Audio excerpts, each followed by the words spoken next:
নমস্কার বন্ধুরা, রাখির কিচেনে আপনাদের সবাইকে স্বাগত। আশা করি আপনারা ভালো আছেন। আমি আজকে একটি সুস্বাদু রেসিপি নিয়ে চলে এসেছি আপনাদের সাথে শেয়ার করব বলে। যদি রেসিপিটা ভালো লাগে লাইক করবেন, কমেন্ট করবেন আর সাবস্ক্রাইব করার অনুরোধ রইল। পাশে থাকা বেল আইকনটাকে টিপে দেবেন, যখনই আমি নিত্য নতুন ভিডিও ছাড়বো নোটিফিকেশন সবার আগে আপনাদের কাছে পৌঁছিয়ে যাবে। আর আমার চ্যানেলটাকে সবার সাথে শেয়ার করবেন আর পুরো ভিডিওটা দেখার জন্য রিকোয়েস্ট রইল। চলুন তাহলে বাড়িতে সহজে কিভাবে এগ মোমো তৈরি করতে পারবেন সেই রেসিপিটাই আপনাদের সাথে শেয়ার করছি। চলুন তাহলে দেখা যাক। আমি প্রথমে এখানে নিয়েছি একটা থালার মধ্যে গাজর কুচি, ধনেপাতা কুচি, লঙ্কা কুচি, ক্যাপসিকাম কুচি, পেঁয়াজ কুচি নিয়ে এগুলোকে রেডি করে নিয়েছি। আগে থাকতে করে নেওয়ার পরে আমি গ্যাসের উপরে কড়াই বসিয়ে দিয়েছি। কড়াই বসিয়ে দেওয়ার পরে এখানে 3 চামচ সাদা তেল দিয়ে দিলাম।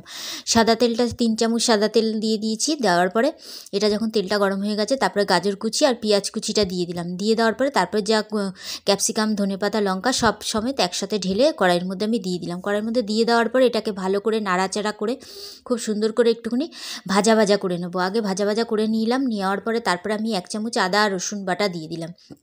তারপরে দিয়ে দিলাম লবণ। লবণটা স্বাদ অনুযায়ী দিয়ে দেবেন আর ঝালটা নিজেদের পছন্দ মতন দেবেন। আমি একটু ঝাল বেশি দিয়েছি।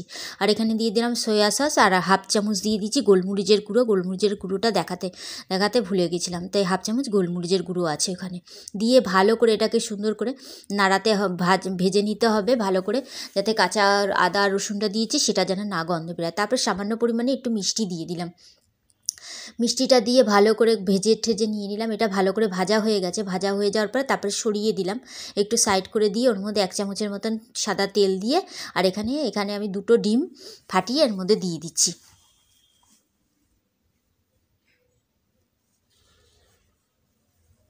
যে 2টো ডিম আমি এখানে দিয়ে দিলাম। দিয়ে ভালো করে ডিম দুটোকে এবার ভালো করে ভেজে নেব। ভেজে নেওয়ার পর সুন্দর করে একটুখানি আঁচটাকে তখন হাইতে করে দিতে লাগবে। হাইতে করে দিয়ে ভালো করে ডিমটাকে একটুখানি ভুজিয়ার মতন করে নিয়ে ভেজে নিতে হবে। তারপরে যে আগে থাকতে যে ভেজে রেখেছিলাম ক্যাপসিকাম এগুলো সব কিছু, ওইটাকেও ভালো করে মিক্স করে নিয়ে রেডি করতে হবে। এবার খুব সুন্দর করে ভাজতে হবে। এবার আমার ভাজা হয়ে গেছে, গ্যাসটাকে বন্ধ করে দিলাম। গ্যাসটাকে বন্ধ করে রাখতে ঠান্ডা হতে হতে আমি ততক্ষণ এখানে ময়দা মেখে নিয়েছি।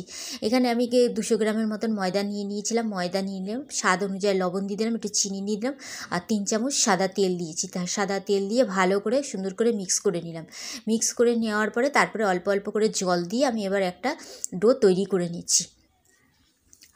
এবার এটাকে আমার ডো তৈরি হয়ে গেছে। আমি এখানে বড় বড় করে লেচি করে নিয়েছি। কেন, আমি এবার কেটে নেব। এটাকে মেখে লেচি করে রেডি করে নিয়ে নিলাম। এই যে এখানে আমি দেখুন একটা বড় একটা লেচি নিয়ে নিয়েছি। এখানে ময়দার গুঁড়ো দিয়ে দিলাম। ময়দার গুঁড়োটা দিয়ে ভালো করে এবার এরকমভাবে বেলে বড় করে একটা রুটি তৈরি করে নেব।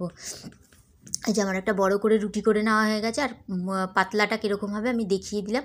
এবার এই দেখুন একটা এরকম গ্লাস নিয়ে নিলাম। গ্লাসের মুখ দিয়ে গোল গোল গোল গোল করে এরকমভাবে কেটে রেডি করে নিতে হবে। দেখুন একটা আস্তে করে চাপ দেওয়াতে এটা বেরিয়ে চলে এসছে। এই যেরকমভাবে লুচির মতন করে নিতে হবে ছোট ছোট করে এবার এটাকে করে নিচ্ছি। সব কটাই করে নেবো আস্তে আস্তে করে। এই যে 2টো করে দেখিয়ে দিলাম। এবার আমি পুরোটাকে করে রেডি করে নিচ্ছি।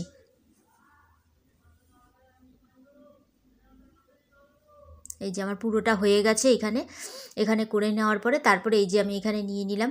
এই যে পুরটা ঠান্ডা হয়ে গেছে, পুরটা এর মধ্যে মাঝখানে দিলাম। দিয়ে ভালো করে এবার আমি দুপাশ করে মুড়ে দেবো। দুপাশ এরকমভাবে লম্বা করে নেব। লম্বা করে দুপাশ খুব সুন্দর করে একটুখানি মুড়ে দেবো। আমি এটা একটুখানি নতুনভাবে করলাম।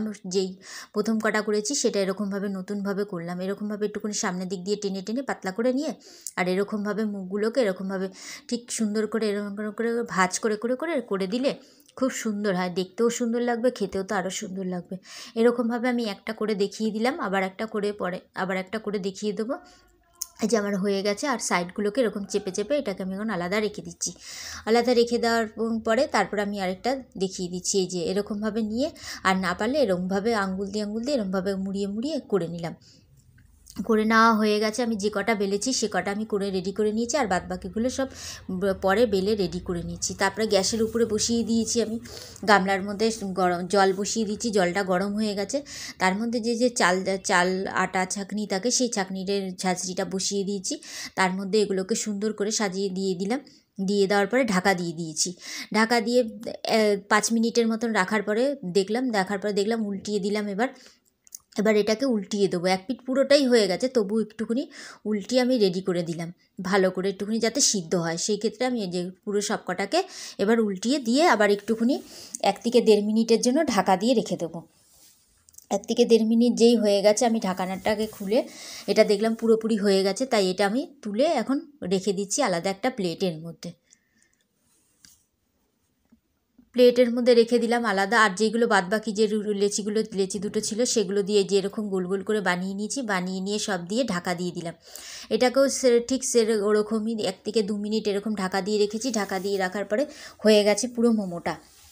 আর এরকম প্লেটের মধ্যে সার্ভ করে দিয়েছি, তার সাথে আছে টমেটো সস দিয়ে এটাকে সার্ভ করে দিলাম। রেসিপিটা আজকের মতন এখানেই শেষ করলাম। আবার একটি নতুন ভিডিও নিয়ে চলে আসবো, ততক্ষণের জন্য ভালো থাকুন, সুস্থ থাকুন।